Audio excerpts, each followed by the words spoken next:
කැඳවන තීරණය කළේ මේ අපි පිටුපසින් පේන බෝධීන් වහන්සේ ඓතිහාසික බෝධීන් වහන්සේ නමක්. මොකද මේකේ ඓතිහාසිකය කියලා කියන්නේ මේක හැම මෙතන මේ දෙහිවල ස්ථානයේ දෙහිවල ස්ටේෂන් එක සමීපයේ දුම්රිය ස්ථානයේ විවිධ ප්‍රශ්න ගැටලු මම හිතන්නේ යුද මානසිකත්වයන් විශාල ප්‍රමාණයක් තිවිච්ච වකවාණු වලදී පවා අඛණ්ඩව විරාජමානව වැඩ හිටපු බෝධීන් වහන්සේ නමක් තමයි මේ අපි පිටිපසින් තියෙන ඓතිහාසික බෝධීන් වහන්සේ. එතකොට මේ බෝධීන් වහන්සේ කිසිදු අවස්ථාවකදී කිසිදු පාලකයෙකු විසින් මේකට මේ බෝධීන් වහන්සේට මොනතරම් සංවර්ධන කටයුතු කළත් බෝධීන් වහන්සේට අගතියක් හානියක් සිදු වෙන අවස්ථාවකට පත් වුණේ නැහැ. මොකද හේතුව තමයි මේ ප්‍රදේශවාසීන් විශාල ප්‍රමාණයක් මේ බෝධීන් වහන්සේට වැඳුම් පිදුම් කරන වත්පිළිවෙත් කරන විශාල පිරිසක් මේ ස්ථානයේ ජීවත් වෙනවා.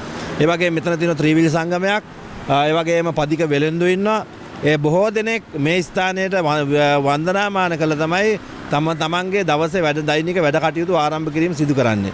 ඒතකොට දැන් මේ වෙනකොට මේ ආණ්ඩුවට සාමාන්‍යයෙන් අපිට දකින විදිහට බුදු පිළිම, බෝධීන් වහන්සේලා ඒ වගේ දේවල් මේ ආණ්ඩුවට ගොඩක් මේ ඇඟට නිකන් හිරිවැටෙන ගතියක් තියෙනවා. ඇලර්ජික් එකක් තියෙනවා. ඒ කියන්නේ ඇඟට ඔරොත්තු දෙන්නේ නැහැ ඒක.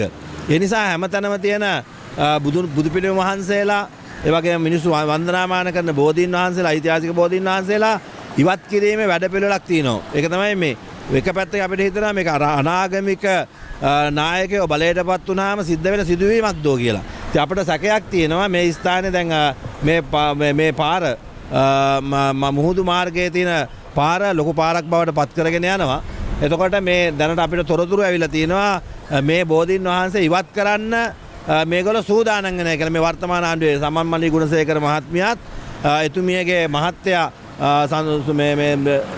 විමල් රත්නායක මහත්තයාත් ඒගොල්ලන්ගේ මැදිහත් වීම මත දෙහිවල සංවර්ධන කටයුතුයි කියලා මේ බෝධීන් වහන්සේ අයින් කිරීමට සූදානම් වෙන තොරතුරු අපිට ලැබිලා තියෙනවා.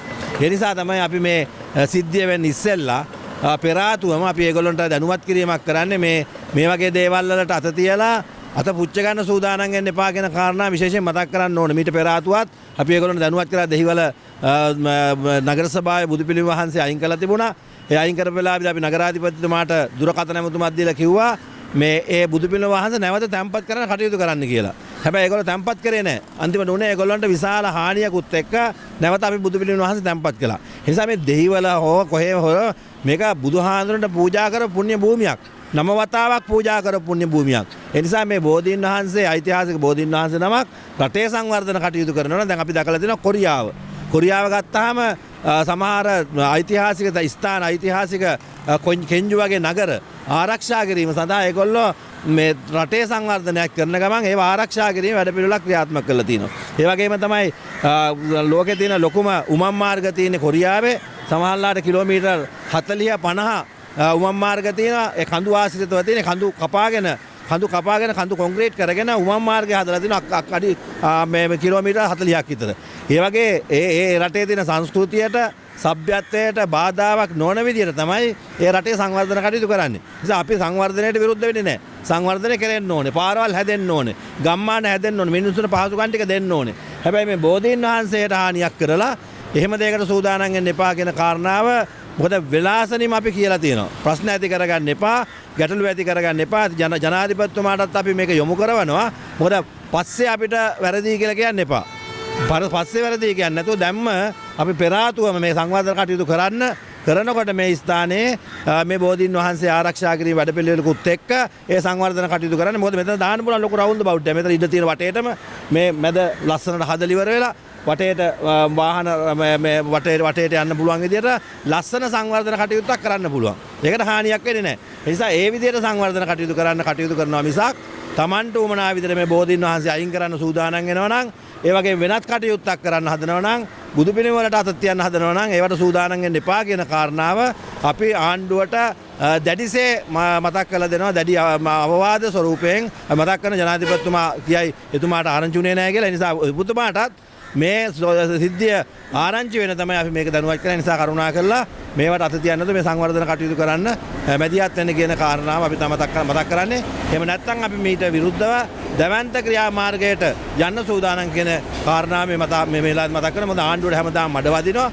ඒ මඩ වහගන්න ආණ්ඩුව කටයුතු කරනවා මිසක් මේ වගේ දේවල් කරලා නැවත මඩ ගොඩක දිහාරු වෙන සූදානම් නම් ඒකට ඔයගොල්ලෝ මේව කරන්නේ නැත්නම් මේක මේ වගේ කටයුතු අයින් කරලා මේ ප්‍රදේශයේ මේ සංවර්ධන කටයුතු මේ බෝධීන් වහන්සේ ආරක්ෂා කරලා කටයුතු කරන්න කියන කාරණා තමයි මතක් කරන්න තියෙන්නේ. අදාළ බලධාරීන් මේ ස්ථානේ ඉවත් කරන්න ඕනේ කියන එක පෙර දැනුම් දීමක් කරලා තියෙනවද? දැනට අපිට වාචිකව ඇවිල්ලා තියෙනවා තොරතුරු තාම අපිට ලිඛිතව කොහෙවත් ඇවිල්ලා නැහැ. මාර්ග සංවර්ධන අධිකාරියෙන්වත් නිවාසං දුම්රිය ස්ථානෙන්වත් මේ දුම්රියට අදාළ භූමි භාගයක් තමයි මේ ස්ථානේ තියෙන්නේ. එහෙම තාම තොරතුරක් ඇවිල්ලා නැ නිසා කරුණාකරලා එහෙම ඇවිල්ලත් නැහැ වාචිකව ආපු කාරණාවක් විතරයි තියෙන්නේ. ඒ නිසා ලිඛිතව ඇවිල්ලා නැහැ. ඒ නිසා අපි ඒ වේලාසනින්ම අපි දැනුවත් කරේ ඒකට සූදානම් වෙන්න කියන කාරණා මතක් කරගන්න. මේ බෝධිභාරකාර මොකක් හරි කමිටුවක් තියනවද මේක පාලනය වෙන? තියෙනවා. බෝධිභාරකාර කමිටුවක් තියෙනවා. ඒ විතරක් නෙමෙයි ප්‍රදේශයේ විශාල ජනතාවක් ඉන්නවා. මේ මුහුදු ප්‍රදේශවලින් ජීවත් වෙන ගොඩාක් බැතිමතු මෙතන ගොඩාක් වන්දනාමාන කරන උදෑසන. ඒකල ඒ නිසා මේක අපි එහෙම ප්‍රශ්නයක් ඇති කරගන්න නැතුව හොඳින්ම මේක කියලා විසඳ ගන්න තමයි සූදානම් වෙන්නේ. හොඳයි.